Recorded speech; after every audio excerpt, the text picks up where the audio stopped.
All right, perfect. Welcome to the virtual event, Stevie and Josephine. Love it right as we open the doors, see people flooding into the room.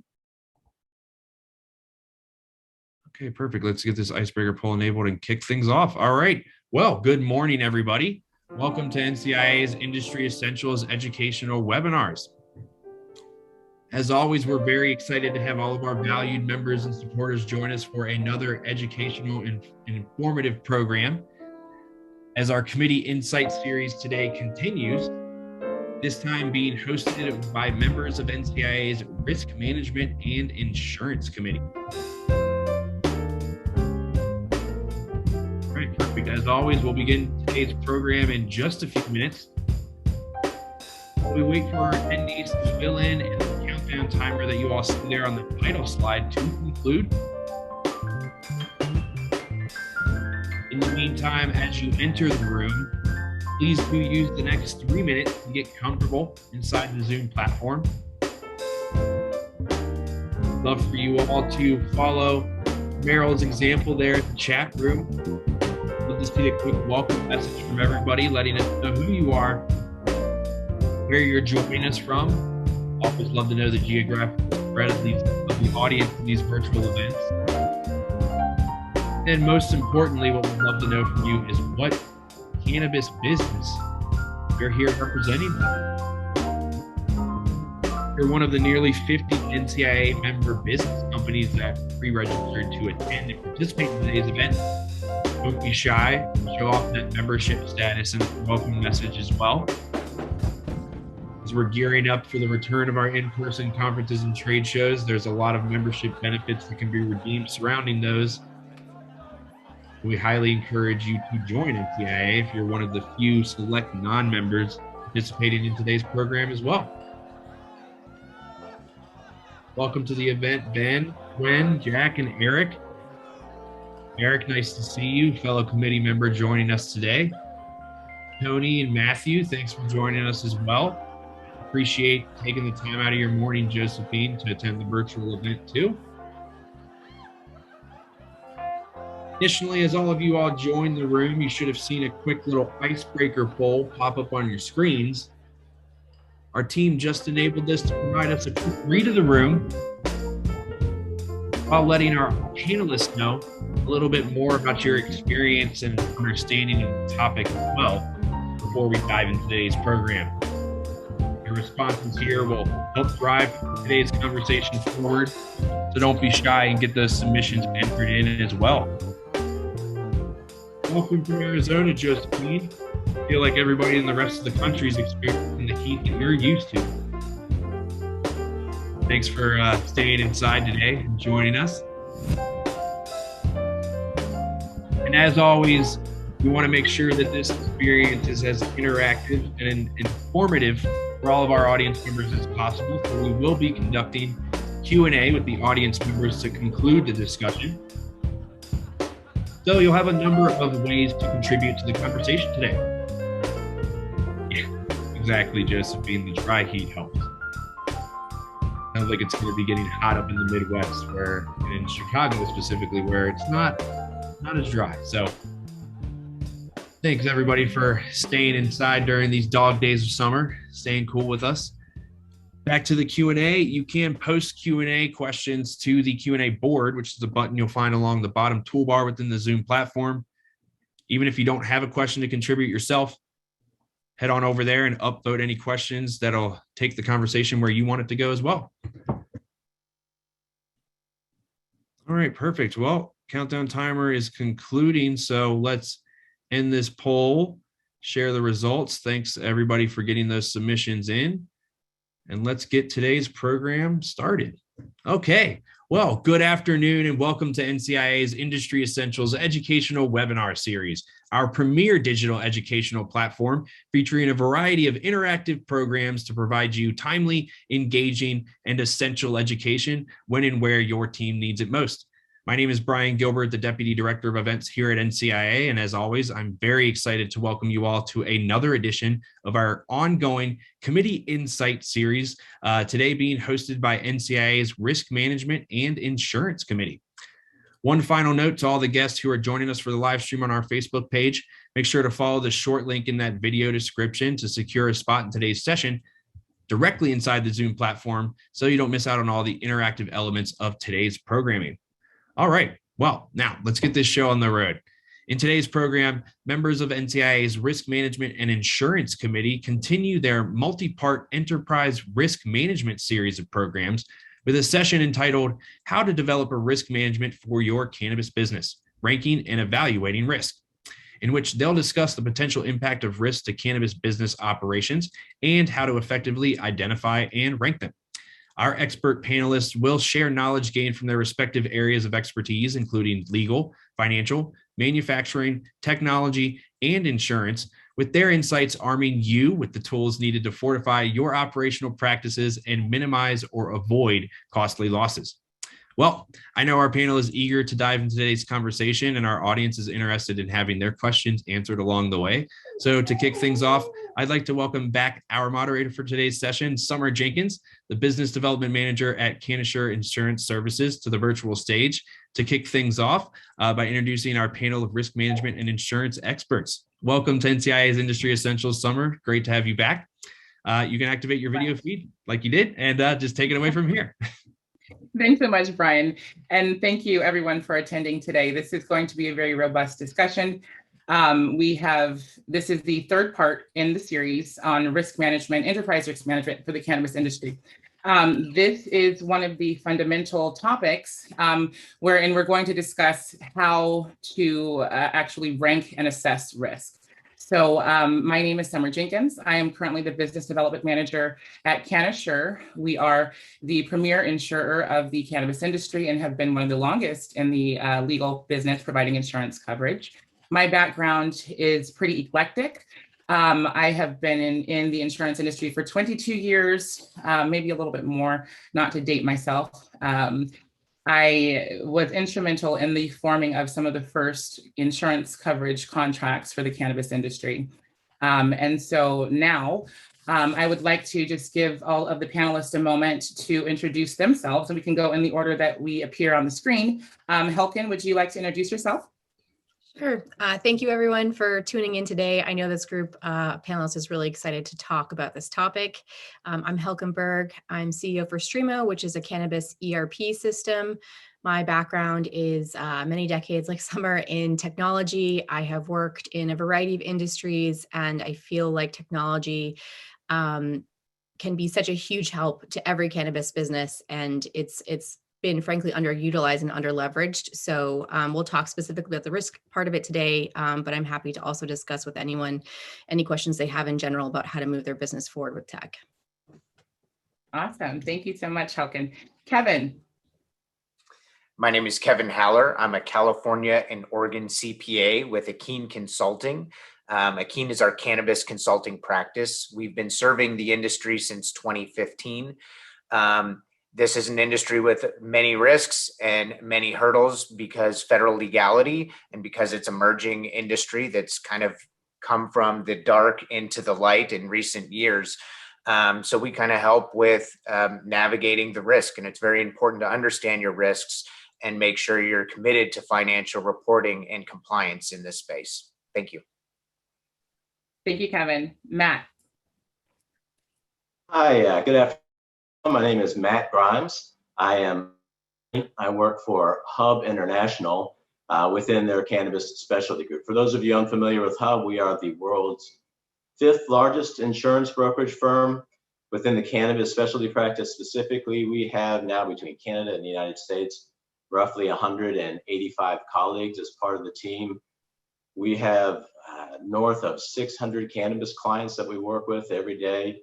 And I think by the end of 2021 here, we will place roughly $100 million worth of premium into the stream of commerce on behalf of cannabis clients. And so I'm thrilled to be here today, and I'm glad that you guys are all tuning in. Thank you so much. Merril. Thank you for having me today. I'm just really excited about our conversation. We've been going back over the last few weeks, and all of us are really passionate about this topic. So it's very timely. I am the CEO of TraceTrust. We founded our company in 2015. We have extensive backgrounds in the food and beverage industry, and specifically in manufacturing and compliance. And we make edibles credible, and we do that through a variety of ways, but most importantly through food safety, HACCP training, and GMP certifications. Awesome. Thank you so much. If we can go to the next slide, please. Let's jump right in. So during the discussion today, we're going to talk about how to evaluate and rank risk. So here we have some of the main types of licensees in the legal cannabis industry: cultivation, retail, delivery, distribution, manufacturing, and then we have other. So there are some combinations of the more primary operation types, but this graph here is going to be one that we refer back to during several parts of the discussion today. And this is a risk assessment, risk tolerance type of tool. So the goal here being for any business to consider your exposure to loss. And then once you have that under consideration, how likely is something going to occur? And then if it does occur, what are the impacts to your business? So I'd like to just reach out to each one of the panelists here and maybe have each one of you from your own profession tell us what would be a type of loss that maybe a business owner may not consider that would be more in the kind of red to yellow zone, maybe moderate to major. You want to go first, Helkin? Sure, I'll just name one. I know we have so many that we could talk about. I feel like when it comes to technology, access control is something that's often overlooked. And for those of you that have proprietary information, recipes, cultivation styles, things like that, you want to be very certain that you've assessed who knows what, who has access to what, and have redundancy plans as well as plans for when people enter and exit your business. Okay. And so what area would you place that access control? And so I assume you're referring to technology and information access. Okay. Yeah. So where would that fit? I think it is definitely in the upper right. It is definitely going to happen. You need to manage it, and the downside for not managing it properly is it's your proprietary information that's key to your business. It's your differentiator. So it's a massive loss if you don't properly maintain control around who can access what. Yeah, that's a good one. Merril, what about you? So, hate to be the bearer of bad news, but without good manufacturing practices, we sit somewhere between high and extreme. And we're starting to just, as the industry expands, to start to see the first claims coming in. And the claims are not just limited to product liability, they're workman's comp issues, they are directors and officers, there is, partnership agreements, there's multi-state operators, there's a lot that happens behind the scenes. And so I know that one of the things I will be touching on today is what does that look like? And when we have more and more co-packing white label relationships starting up, that really comes into all of the items that are listed here in operations: cultivation, retail, delivery, distribution, and obviously the manufacturing side. So when a facility is really not either set up from the beginning to operate and produce the types of products that are there, or they try to catch up after the fact, and they don't have a really strong foundation in what they're trying to make, and looking at cannabis as an ingredient and an allergen in the same way that you would peanuts or other types of things, mishaps happen. And where that shows up is in the failure. And I always like to laugh at this and make fun, but the only, industry that's really making money in cannabis right now are the label makers, because of all the relabeling and all the failed products that have to go out into the marketplace. So we have a great foundation to build upon in other industries, and now we're bringing it into this one. So it's all exciting, but right now we're sitting in that high and extreme risk rate. Okay, very interesting. Kevin. So as the accountant, I have to bring up taxes. It's not necessarily a loss, but it's a significant risk in this space that there has been misleading information. Most recent was 471C, right? Everyone wants that saving grace that they can skirt 280E. The IRS just commented on it January 5th, 2021, and said that no, 471C is a timing provision. It's not your loophole for cannabis. And there's some punitive outcomes from that that we can kind of discuss a little later. But I would definitely say taxes is in that top right quadrant because whether you're a producer or reseller, I see businesses incredibly aggressive, and IRS audits are, the past coming back to get you. And normally it's a multiple year audit. So you got to really understand the risk, and then entity structure can really bite you as well. If you're a flow through, you can't get a complete audit picture of that entity without looking at the individual as well. So although it might be cheaper to initially launch an LLC, a corporation, a C corporation just gives you that protection. And I always advise based on understanding the risk. It's federally illegal right now. You have to tread lightly and manage the risk.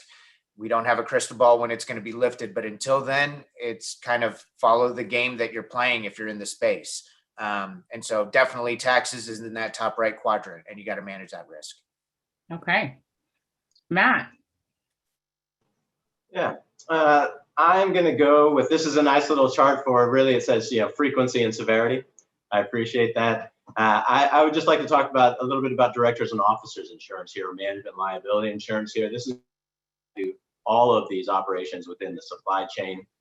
And unfortunately for cannabis executives and board members, that is going to be up and to the right. I don't know if it's all the way into the top right quadrant, but it is absolutely moderate and it is absolutely extreme.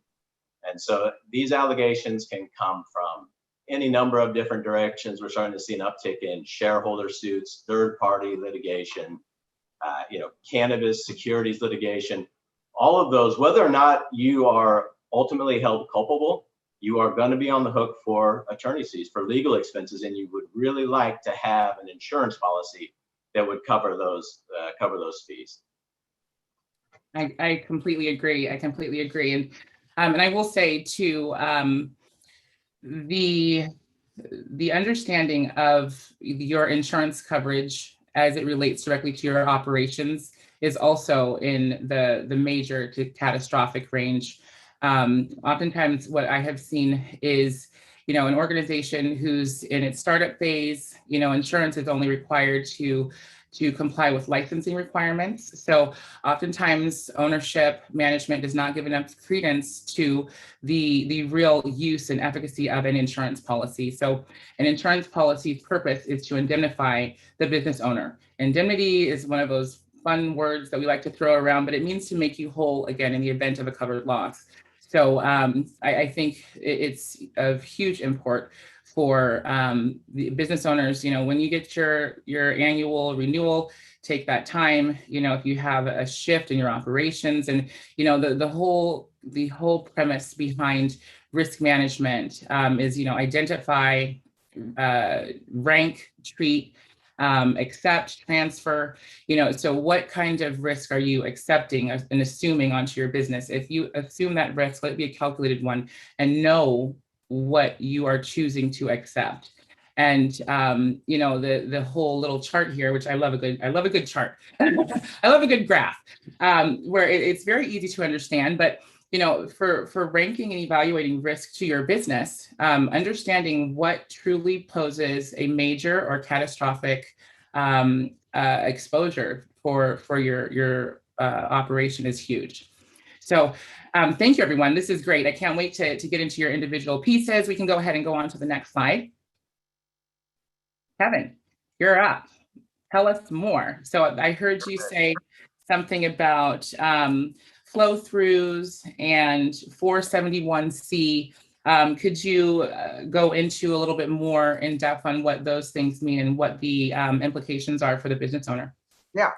So as everyone, you must know, 280, have heard those words if you're in this space. 471 is basically how you would define inventory. 471C came about a couple years ago that basically said a small business can treat how it presents its financial statements and tax consistently. So everyone in cannabis started to call things that weren't inventory and classifying it as such so that they could ultimately get deduction. So in cannabis, all you can deduct is cost of goods sold. If you're a producer, that's different than if you're a reseller. So a lot of advisors were basically selling hope to operators. One thing I would say is if you're an operator, if someone's giving you advice that sounds too good to be true, it definitely is. Right when this pronouncement came out, I was like, this will not fly. The IRS just commented on it and actually issued regulations that went into effect on January 1st, 2021. Basically saying that no, if something's not deductible for federal purposes, it's still not deductible under 471C. So you would have a book to tax adjustment. Ultimately, 471C is a timing provision, allowing small businesses to not go through the burden of tracking inventory.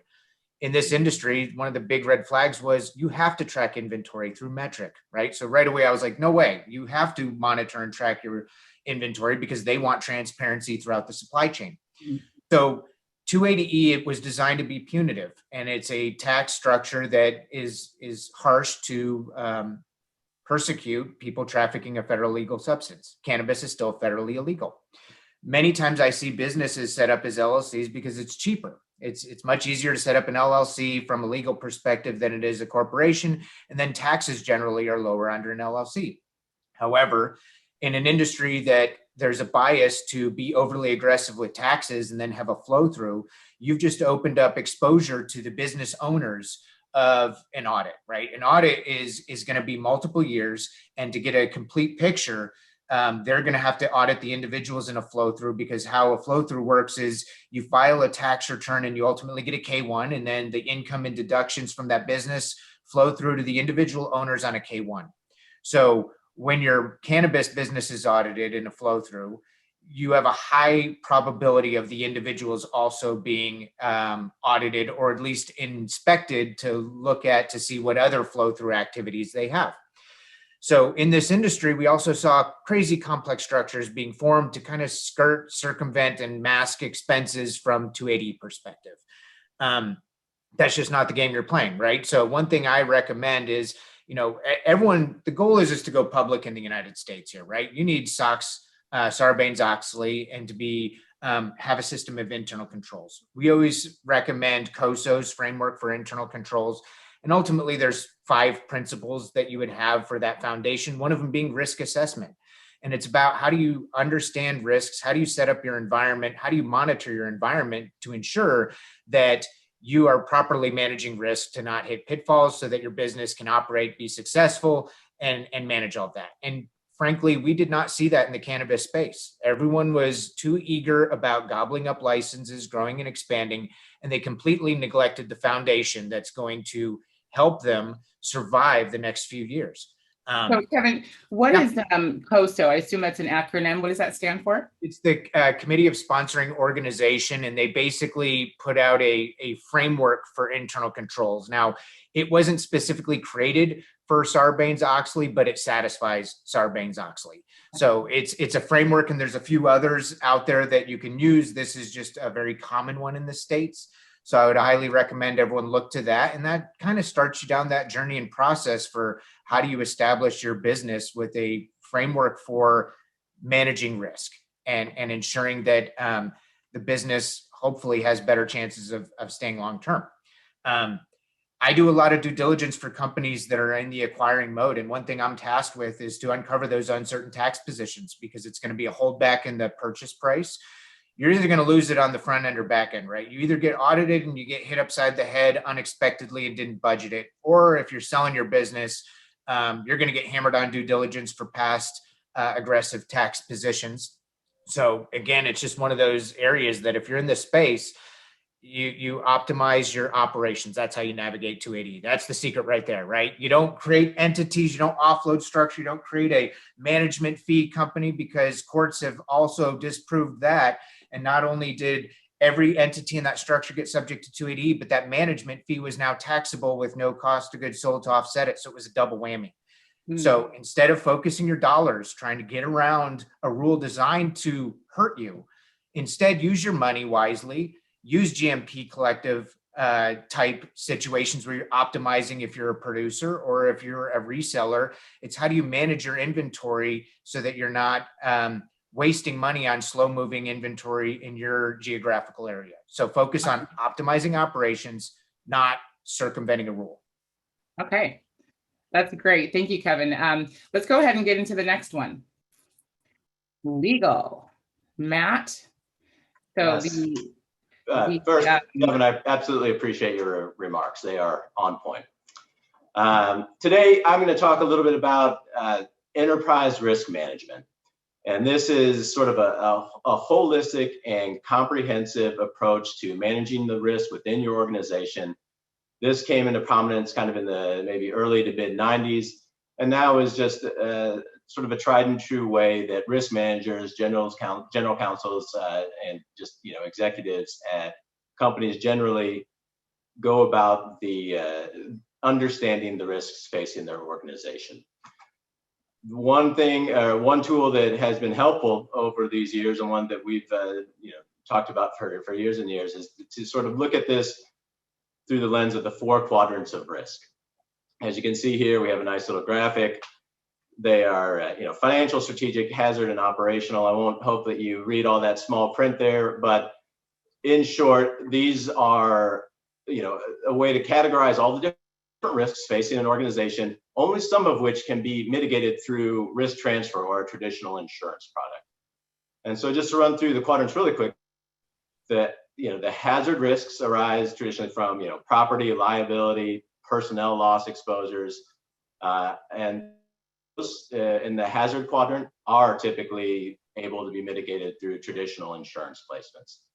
There are operational risks, and those fall outside of the hazard risk category and arise from people or a failure in processes, systems, controls, including Helkin, those involving information technology. Now moving to the financial risk quadrant, those arise from this is again, this is one that is probably not able to be contemplated in a traditional insurance policy, especially for cannabis companies right now. There are some tools out there, but we don't need to get into all of that just right now. But in short, these arise from the effect of market forces and financial assets or liabilities that include market risk, credit risk, liquidity risk, trade credit, pricing risk, all of that. And so you to assess and analyze that takes a different skill set than maybe comes with comes from a traditional risk manager or general counsel or whoever is overseeing the insurance program for your company. And then finally, we have strategic risks, and those arise from trends in just the economy, society generally, changes in the economic climate, the political climate, the environmental climate, even here, just demographic shifts in the landscape. And so to assess the 4 quadrants of risk in that way, employ this holistic, comprehensive approach of enterprise risk management, you are able to arrive at, hopefully, the total cost of risk facing your organization. Total cost of risk facing your organization goes well beyond the traditional insurance premiums. Mm-hmm. To understand them is of paramount importance. You need to be able to assess and analyze them, determine what you're going to do with those risks. You're going to self-insure, you're going to try and cede that liability in a contract, whatever you're going to do, however you're going to manage it, just so long as you've apprised yourself of it and are aware of it and are actively managing it. I love this. So what I kind of noticed with this this chart here is that kind of the bottom half are procedural, and I guess the bottom half of the risks here can mostly be addressed with either insurance coverage or some type of procedure. The top half looks like it's more what we would call cost of doing business or risk of doing business. So they are kind of bifurcated in a fun way there. I like that. It makes a really nice visual, and I think makes it really clear. And so to the audience, I would love to know what you think about the graph here. Does it make sense to you? Do you see how you could apply this in your own daily operational lives? What do you think about that? So we're going to go ahead and go to the next slide. And I'd love to address some of your questions and talk about your thoughts in the Q&A.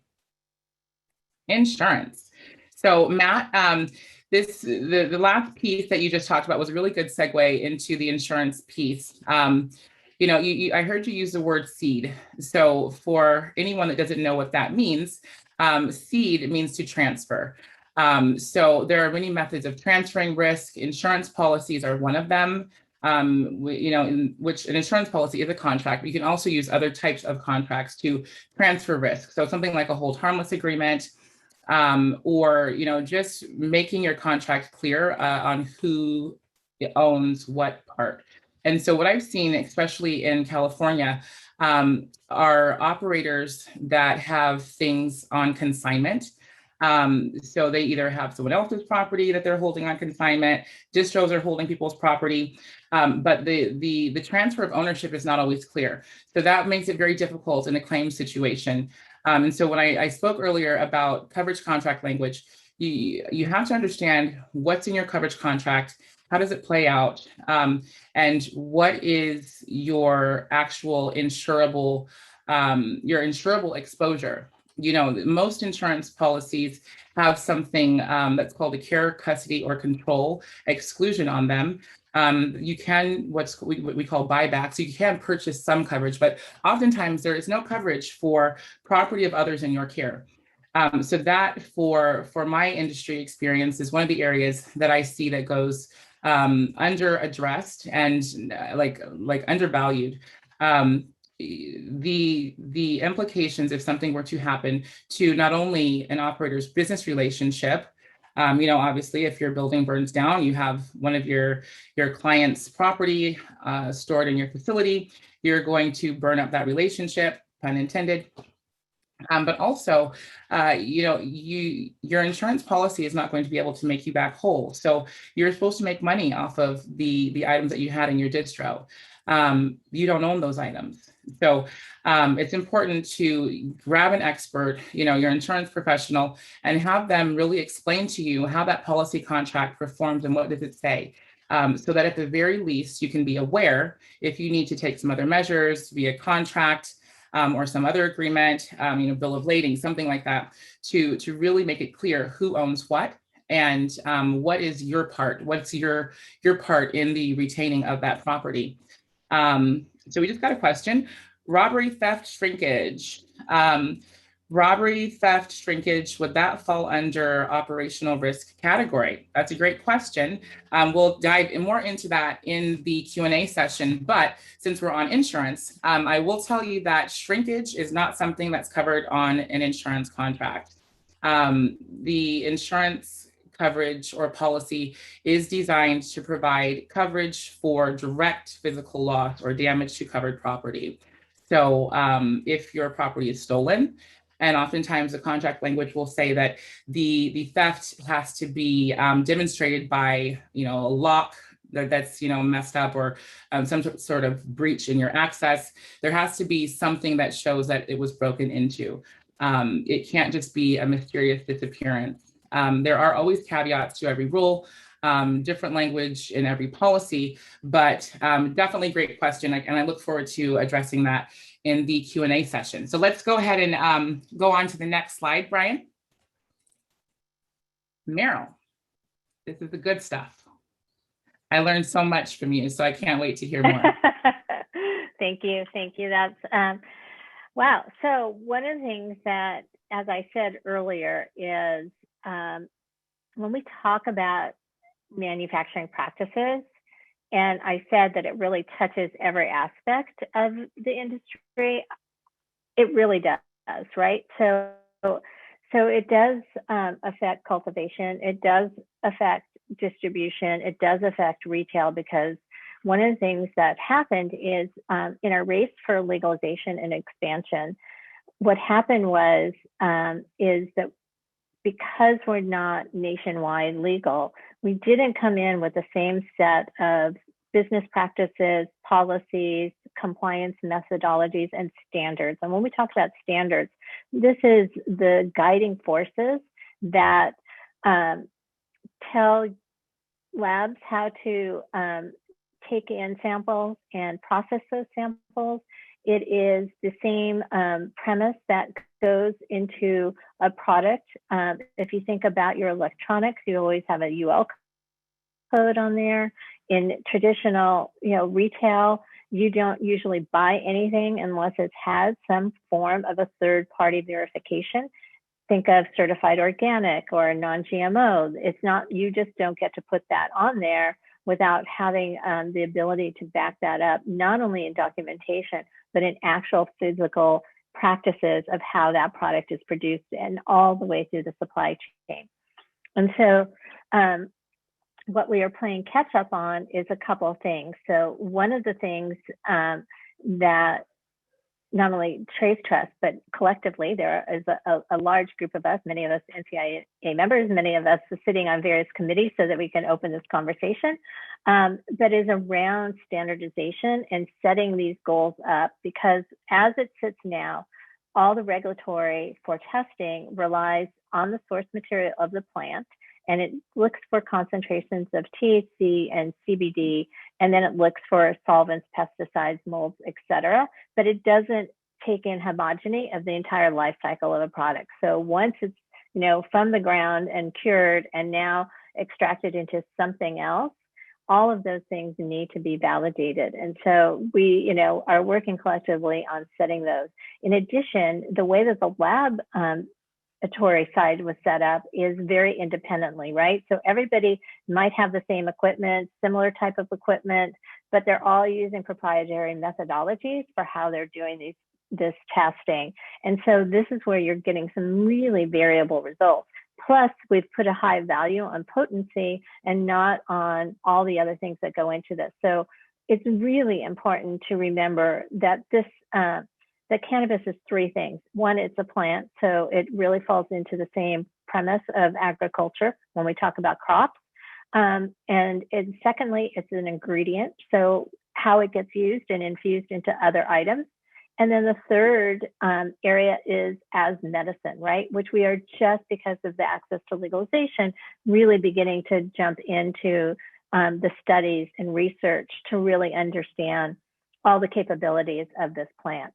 So good manufacturing is more than what everybody rushed to get their license to do. So oftentimes when we talk about SOPs, standard operating procedures, it's a document that's been downloaded from some piece of software, and it was filled out quickly to get that local license and not been touched since.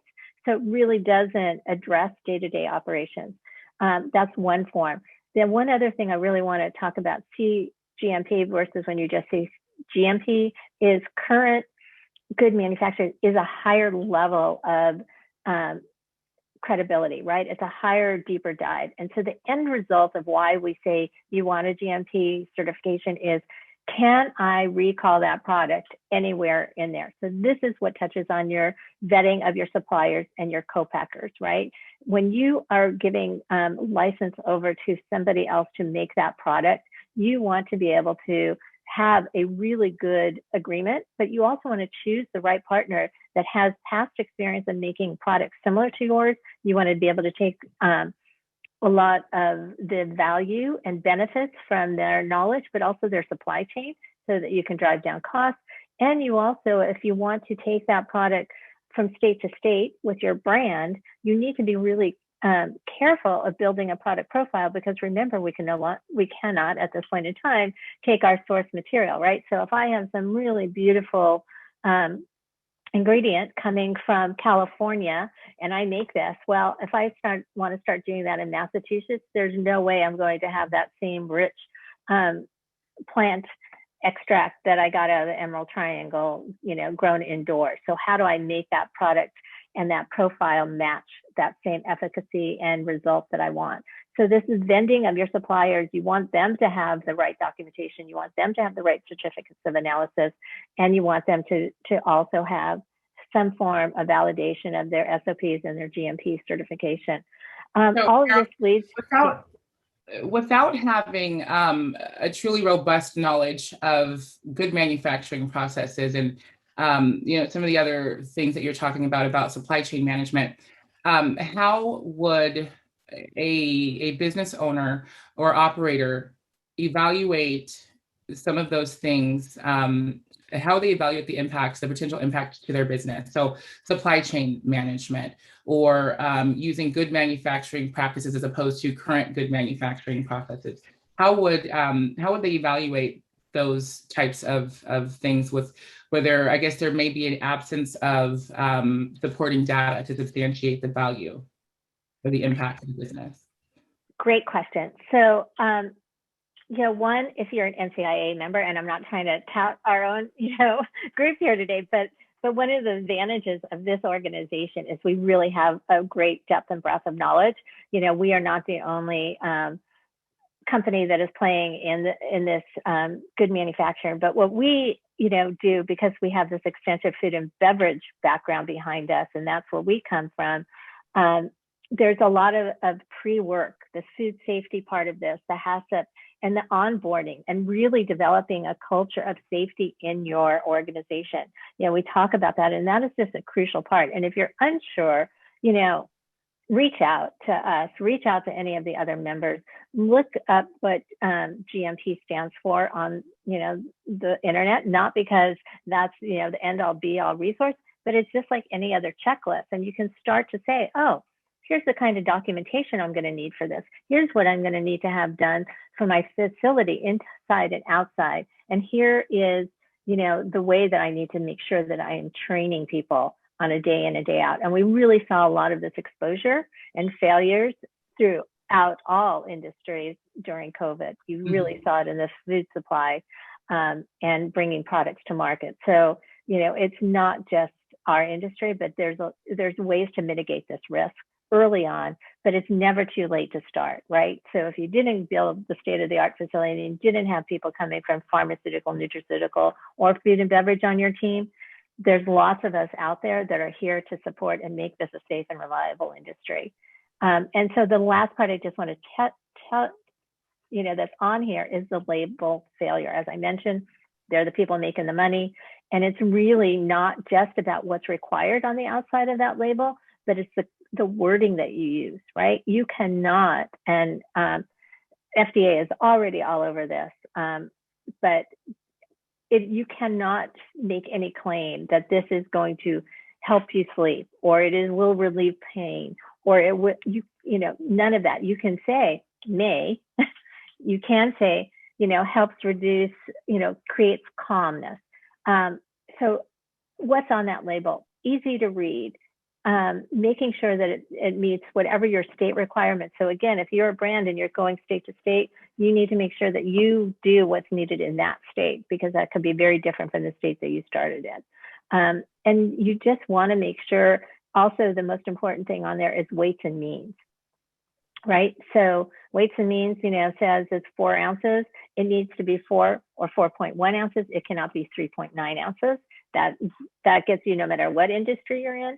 And then the final, piece on this is when you're producing, we really ask and recommend that you build a relationship with your lab. Don't shop around. Don't jump around. Find, the best ones that are working, that have similar products in their SKUs towards yours. Ideally, they've had some skill in another form of manufacturing before that, or at least people on their team, and test before you get to final product, all the way through. Test your source materials, and really, make sure that you have the shelf life and all of the other requirements that you can produce that product time and time again, over and over, because that's what makes this all work. Awesome. Thank you so much. Let's go ahead and go to the next slide. So much good stuff to think about. Technology. This is going to be interesting too. Tell us, Helkin. Thanks, Summer. So I'm going to talk about technology today, specifically from the vantage point of looking at it in terms of risk. There's so much that technology can do for your company in general, but today is just about risk. And I'm mostly going to focus on it in terms of data and data that's captured in software. I also have hardware on here, and I can talk a little bit about hardware as far as how it supports software and data capture, but there is a much broader category of hardware that I'm not going to be talking about today. So when it comes to doing a risk assessment for your company, when it comes to technology, I think you actually first need to step back away from technology and first look at where information resides within your company. So I think what's critical to look at is all the things that make your business run, from knowledge, from processes, from, controls you have, whatever it is. Is it in people's heads? Is it on a piece of paper? Are you texting it to each other? Is it in a spreadsheet that's sitting on someone's laptop? Is it in a Google Sheet in the cloud? Is it in a software? I think this is like, you literally need to make a comprehensive list of where all of these things reside that are critical to your business. And this is a great lead up exercise, when you would engage someone like Merril on GMP. You really need to know where everything is, how you're capturing it today, and where signups and handoffs are. And in that, you can start to quickly rank what the risks are associated with each. Any piece of knowledge that's associated with an individual is high risk. And that's simply because something could happen to that person. They could quit, they could get injured, whatever it is that could prohibit them from passing that knowledge internally is a great risk to your business. Paper, second, also really risky. Papers get lost, they get burned, they get stolen, lots of things happen. It's a very, very poor means to document your business. And I'd say it's a very risky one. Personally, my vantage point, I think keeping things in the cloud, I know early in the industry, there was a huge hesitancy to do that. I totally understand why. I think we've surpassed that. There have been enough proven cases where it's been completely fine. You have the assurance when something's kept in the cloud that it's reachable by multiple people. You can permission control who can get to what. And it also ensures just the safety of that data, no matter what happens to a physical structure or to a person.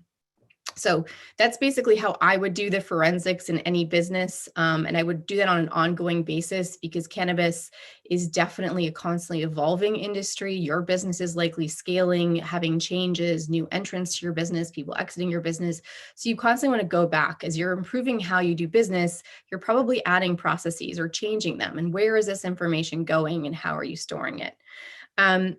So the other thing I'm going to talk about besides that is the cost of ownership with technology. There's a risk here, and I feel like it's one I see very frequently overlooked. I feel like there's either the absence of technology where it should be, and there's a great risk there, or there's a tendency to overbuy and overpurchase technology that wasn't designed for cannabis. And can be very costly to maintain over time because it was not designed for cannabis, and frankly puts your business at risk. So when you're looking at your systems internally, I think things you need to think about when you're assessing risk are what I would put in the certainties. Like, for example, did you know that on average compliance regulations in US states change on average once every 6 months? That's going to change a lot in your business. It's definitely going to change your software, and it's definitely going to change the data requirements. So how much does it cost to change your software? Is the vendor you're choosing building the cost to update their software into what you're already paying, or are they going to bill you? So when it comes to vendor selection, I would look for their alignment of their business model with where you see your risk. I think how I divvy that out, for example, is I'm a software provider in the cannabis space. My goal is to provide you with the absolute best technology. I, however, am not going to advise you on best cultivation practices. I will advise you on how to store documents for GMP, but I will not advise you on how to become GMP compliant. That would be someone like Merril. So I think you need to vet people by what they're promising you in their offering, because I think you have risk if you are hoping to get advisement on certain things from the wrong vendor. You have an exposure there, and potentially it's also just going to be really expensive. For example, if you're using a software vendor that does a lot of consulting, well, then I would argue their business model is misaligned to their offering, and they're going to start to try and just constantly bill you in on changes. So the last thing I'll say on total cost of ownership too is when it comes to documents and document retention, I think it's really important when you're looking at software companies to understand how long they keep your records, because for any of the GMP pieces that were discussed earlier, for the litigation claims that Matt touched upon, I mean, you want to have as much documentation as you can to reduce the liability for your company. So I think if you are storing data, in my opinion, properly in, a software somewhere versus in someone's head or on a piece of paper, you want to know how long that's available to you and what is it going to cost you to have that available to you, because it could be a great tool to, work with your insurer, to work with your legal, to work on certifications. So I'd always be looking at that as you're assessing software. I love it. This is all really useful information. We can go on to the next slide, Brian. So what I am hearing from all of the panelists is that there are so many things to know. It's almost impossible to know them all, but NCIA membership and really having a good understanding for your vendors and service providers sounds like the first thing that I would take away as a business owner. Know your expert. So we can go ahead and everyone feel free to take the poll question, and then we'll watch those results come in.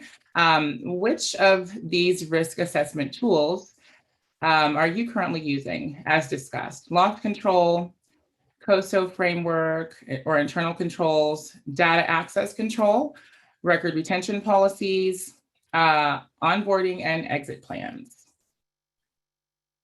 Fantastic. Well, thank you all for getting those responses in. It's a neck and neck race as we speak, so keep those responses coming. We're almost inching up towards half of the audience members getting those submissions in, and it's a pretty even spread so far. So let's give it another 10 or 15 seconds.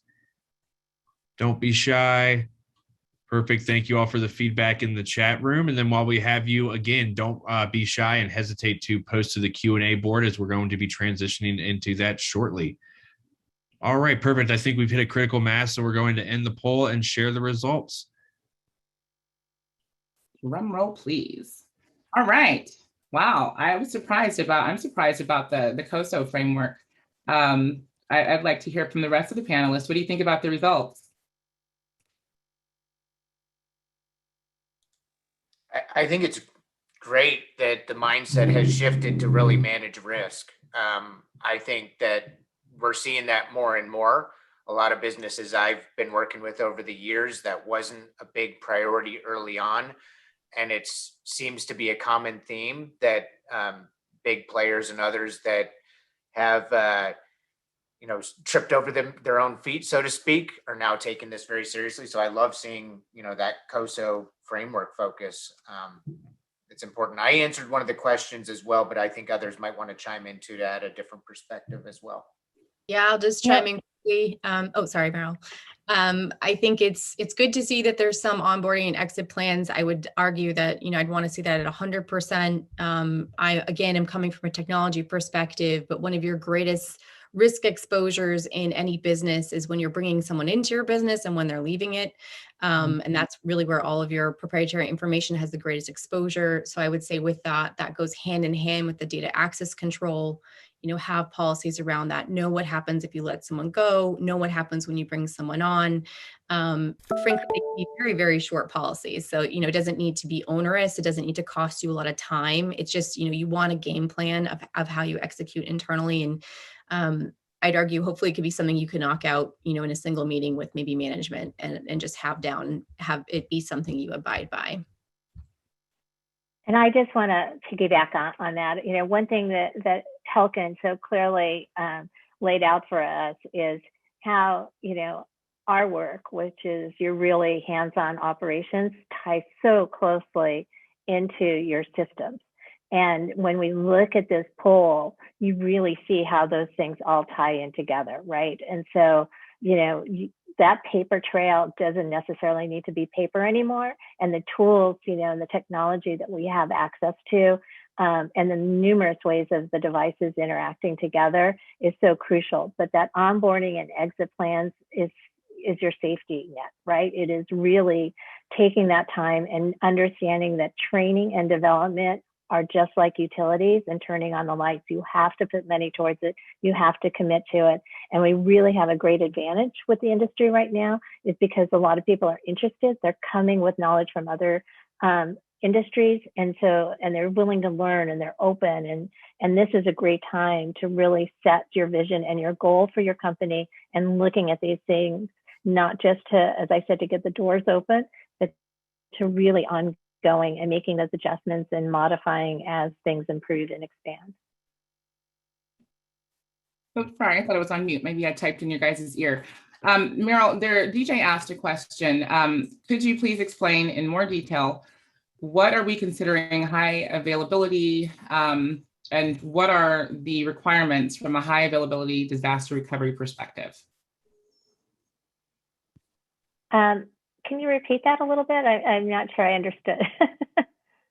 Yes, so DJ said, could you please explain in more detail, what are we considering a high availability?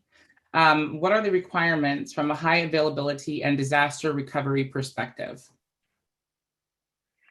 So if we're talking, this is interesting because Summer, you and I touched on this the other day. The difference between crop loss and a product loss are very different. And so, once something comes out of the ground, you're looking at it in a different way. And so in this world, like it's all about being, as I said, can I find that product if I need to bring it back?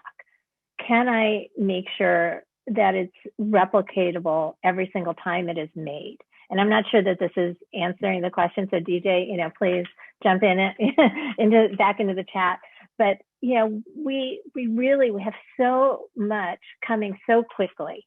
Look at the beverage, right? So as we try to destigmatize and really make this accessible, we're also learning new ways in which consumption is happening, and day parts, and who's doing it. And so, each of those things, when you are looking at your business, it's more than one group. You can't say, I am just going to, make a product that's going to appeal to women aged, 25 to 36, right? You have to look at the depth and breadth of every which way that this is going to work. And this is where that continual connection between every aspect of your business, your suppliers, your distributors, and your retailers all come together. And it was really interesting in the first poll, I meant to say this, is that there weren't any marketing people, right? This all at the end of the day is, how do we tell your story? How do you communicate that outwards? And how do you protect yourself when you do have to deal with a crisis or a risk? We have some questions, 2 of them in the Q&A. And so we had one more that didn't pop over to the Q&A that I did want to address. And I think, Matt, I opined on it a little bit, but the question was, would robbery, theft, shrinkage type of risk fall under the operational category? If so, are there coverages to ensure cash and product in transit? Sure. Yeah, I saw that question come in. I think it fits nicely in both the hazard and operational quadrants of risk. Mm-hmm. And I do want to say that I'm going to just assume that everyone here didn't quite make the poll, but everyone here would have said the 4 quadrants of risk, and that would have been the top response to the poll. But no, I think that is coverable by insurance in the form of like a crime policy or a fidelity policy. But it's more important to address it sort of in the operational quadrant, where you are refining your processes, your systems, your controls. You don't let the same person who's keeping the books be in charge of the safe, right? You sort of have siloed, and so you are managing your risk. And I think that is, the best way to go about it. Again, I would really encourage you to think about it operationally, but then transfer that away if you see fit in the form of an insurance policy. Yep, I love it. So there are definitely copies. I'm sorry, I read Eric's question at the same time. So there are definitely are policies that cover cargo and cash. I actually created one in a former life, and I think it's pretty cool. It's a combination of a motor truck cargo coverage form and a commercial crime coverage form. And then we also offer commercial crime coverage form. So from a coverage standpoint, I prefer a crime coverage form if it addresses all of the risk, because that form is designed to cover cash, depositors forgery, all kinds of things. And that is one policy that you can actually get coverage for mysterious disappearances.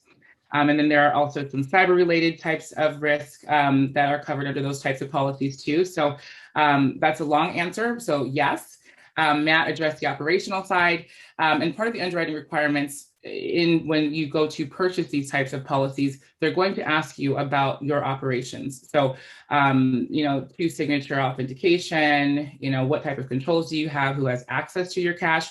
So you definitely need to have those operational controls in place before you go looking for coverage. It's going to make the process much easier and probably a little bit less expensive.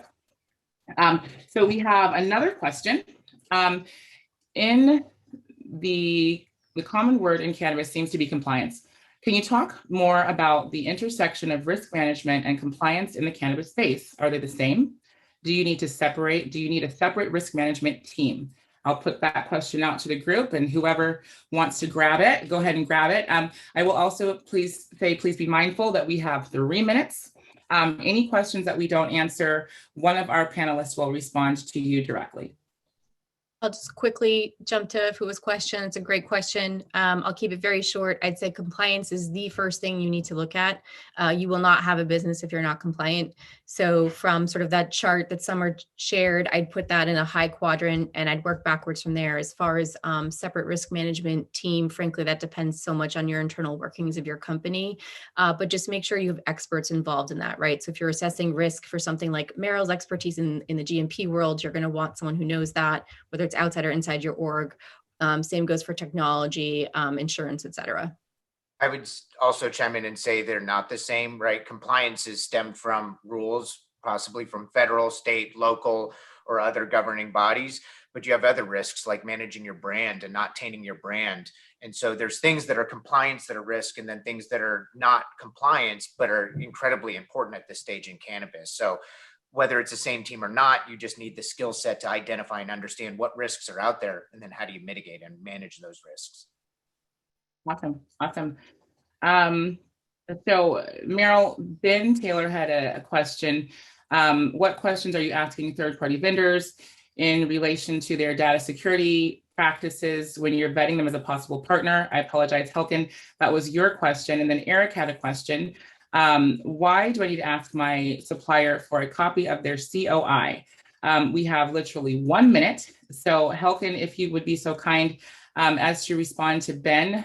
Eric, in the last minute that we have, I will fast talk you an answer. You need to ask your supplier for a certificate of insurance because the insurance carrier wants to have the ability to subrogate. If you need to know what subrogation means, anyone, please feel free to email me. And Eric, I know you. I'll reach out to you directly. Thank you guys so much for participating and attending today.